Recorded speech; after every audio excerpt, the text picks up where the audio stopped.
Ben trovati.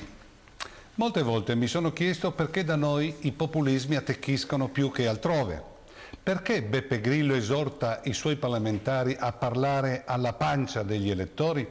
Perché Berlusconi invita i suoi maggiordomi a parlare nei comizi come se davanti avessero un pubblico di sprovveduti undicenni? La risposta a queste domande mi è stata suggerita dal più grande linguista italiano, il professor Tullio De Mauro. L'Italia è un paese non solo in piena crisi economica e sociale, ma ne vive un'altra altrettanto drammatica, la regressione intellettuale. Le statistiche sul nostro livello di scolarità e capacità cognitive evidenziano un quadro allucinante. De Mauro ci dice che più della metà degli italiani ha difficoltà a comprendere l'informazione scritta e molti anche quella parlata. Secondo uno studio del grande linguista, la pancia del paese è formata da un 5% di italiani tra i 14 e i 65 anni che è sostanzialmente analfabeta, cioè non è in grado di distinguere lettere e cifre. Poi c'è un altro 38% che sa leggere, cioè riconoscere le lettere e i numeri, ma ha evidenti difficoltà di lettura. Mentre il 33% di nostri connazionali sa leggere con fluenza, ma ha difficoltà di comprensione del testo.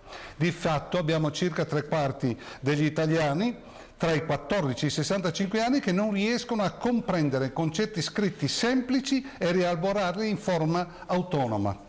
È quello che si chiama analfabetismo di ritorno. Sono persone che non leggono giornale, che non riescono a leggere un avviso pubblico, il bugiardino non riescono a leggere neanche il bugiardino di un medicinale. De Mauro arriva alla sconsolante conclusione che solo il 20% dell'intera popolazione adulta italiana è in grado di orientarsi nella società contemporanea. Per trovare un paese più malmesso di noi dobbiamo andare allo stato del Nuevo León in Messico. Anche a causa dell'ignoranza della stragrande maggioranza degli italiani, il Paese è in piena recessione su tutti i parametri che misurano la qualità della vita. A tal proposito le statistiche dell'OCSE sono impietose. Su 174 stati siamo al 72esimo posto nella classifica per la corruzione. Su 27 stati dell'Unione Europea siamo al 26esimo posto come utilizzo dei fondi europei. Come qualità della vita, Roma, Napoli e Palermo sono ultime tra le grandi città europee.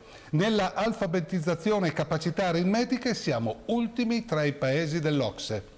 Siamo l'unico paese in Europa, assieme alla Turchia, considerati semiliberi nella libertà di stampa. Questo disastro, secondo il parere di molti osservatori, è dovuto alla poca scolarità e all'analfabetismo di ritorno di cui parlavo prima dei cittadini, con come quei 2,5 milioni di giovani che non studiano e non lavorano, soggetti fragili e manipolabili, pronti a seguire il pifferaio magico di turno.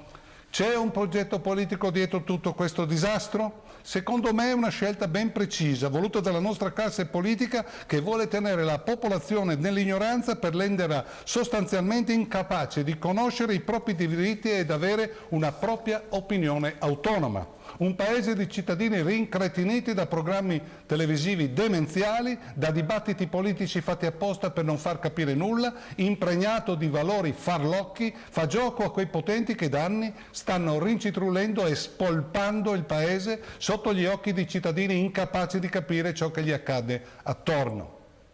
Pensiamoci, nulla viene a caso. Ed ora una breve riflessione sul caso Cancellieri. La ministra della Giustizia Cancellieri è stata intercettata mentre con la compagna di Salvador Ligresti parlava dei magistrati che avevano appena fatto arrestare il suo compagno e i suoi 3 figli. Per i parametri etici della Cancellieri questo fatto è assolutamente normale. E poi, sottolinea sempre la Cancellieri, il suo interessamento per Giulia Ligresti era dovuto esclusivamente a motivi umanitari.